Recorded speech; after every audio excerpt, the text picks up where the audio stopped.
Our next performer, ladies and gentlemen, this is very exciting. Now, Sarah's a very funny person off stage, isn't she? Just in real life? And she obviously has good friends who said, if she's going to do this, we want to beat him. Do you want to introduce her? I'm doing an okay job. Would you like to introduce her? Just because it would look cool on the video.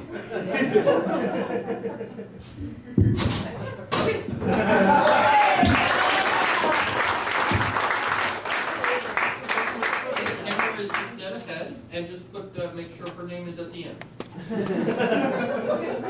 Okay. I'll be over here. Thank you. Well, I'm not a comedian, but I've known Sarah for a long time. She's definitely the funniest person that I know, and I'm very honored to be here when she gives her performance. So, ladies and gentlemen, Sarah Trachtenberg.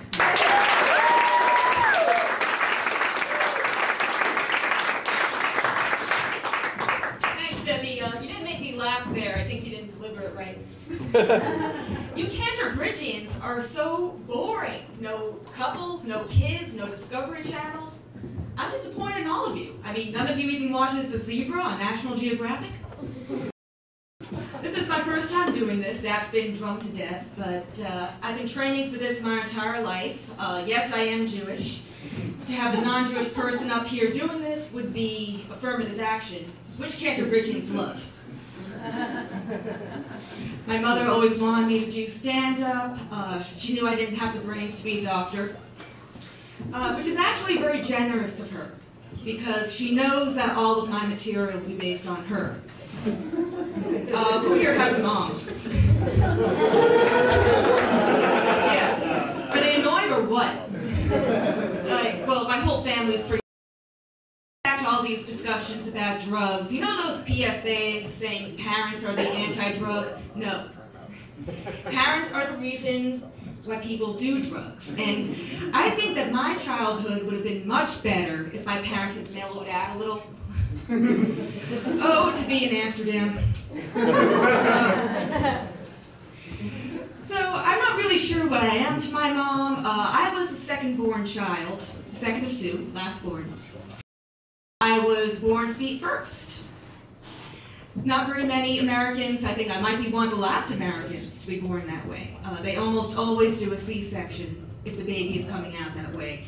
Otherwise it's too dangerous. Second kid comes around, whatever. Seen one, seen them all, just whatever happens, happens.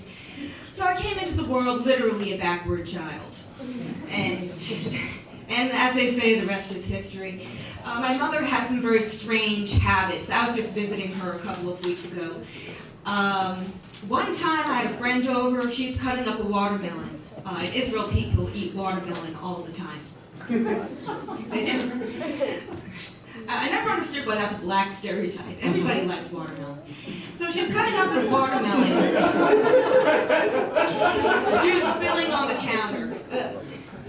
She can't mop it up with a sponge, that would be wasteful. But she bends over and licks it up like a cat. To do this alone is bad enough, but when my best friend was over there, he whispers in my ear, "Did your mom survive the Holocaust?" I said, "No, she's from Union, New Jersey." I hate that woman.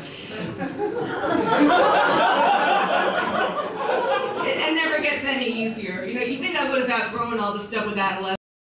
That by the time I hit 21 or so, my family wouldn't annoy me. I'd be too mature, but no, they just keep on upping the ante. Last time she was in the States, I was having lunch with her. She kept dropping things all afternoon. She dropped her napkins, I picked them up. She dropped her change when she's paying the bill, I picked it up. Then we go to a shop and she's trying to pick out a gift for her daughter-in-law, who is German, which my mom doesn't like. Which my mom also doesn't like, so either one of those is bad enough. So she knocks over a bowl. She wants me to do what? Pick it up, yes. I said, "Mom, I've been picking up stuff after you all day." She said, "That's why I had you." I guess that's why I had to have a second child. Yes, I did bring a lot of notes. Don't make fun of the mentally challenged. It's not easy. We have some very special friends here tonight.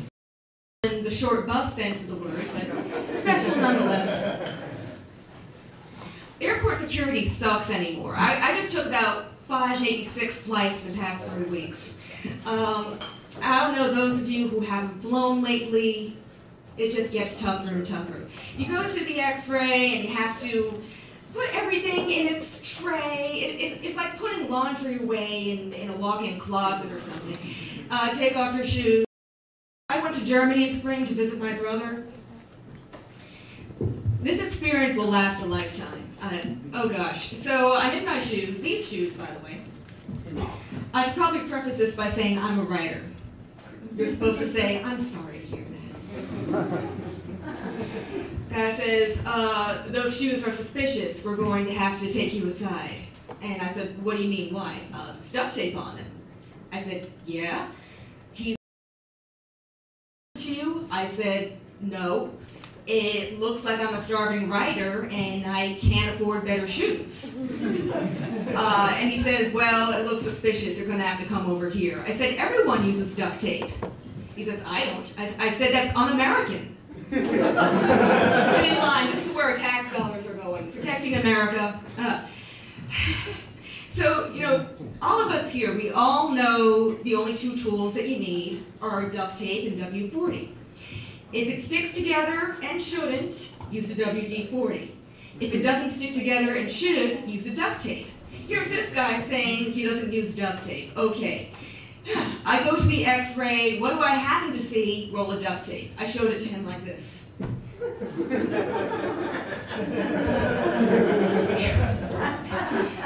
Woman in front of me, this is before all this happened, I'm worrying, oh gosh, am I going to make this friggin' flight? That's the other thing. It never occurs to them, maybe these measures aren't working.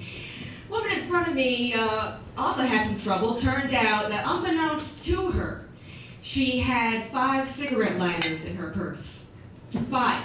Didn't know it. You're not allowed to bring on 1 for those of you who want to smoke on the plane.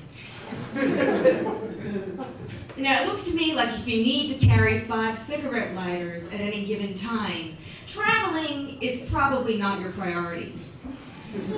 Shopping around for maybe that's more your thing. I have seen one actually at a museum. Looked very uncomfortable.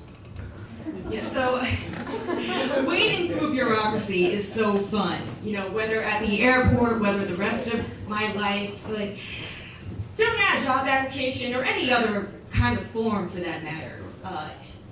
They always want to know what your sex and what your race is.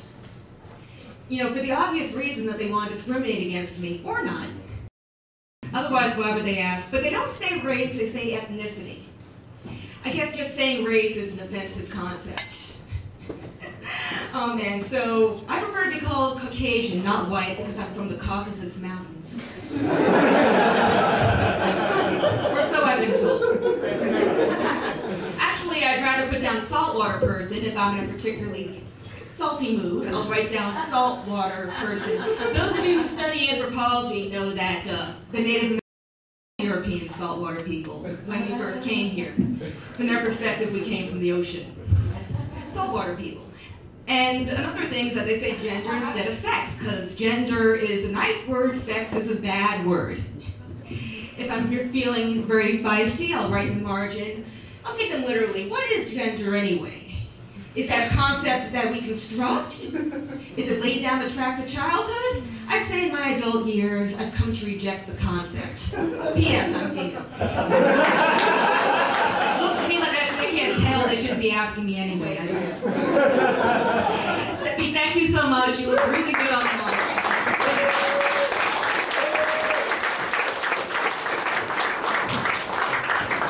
Thank you so much. That was really sweet. Not often that we get to discover a Jew in an attic.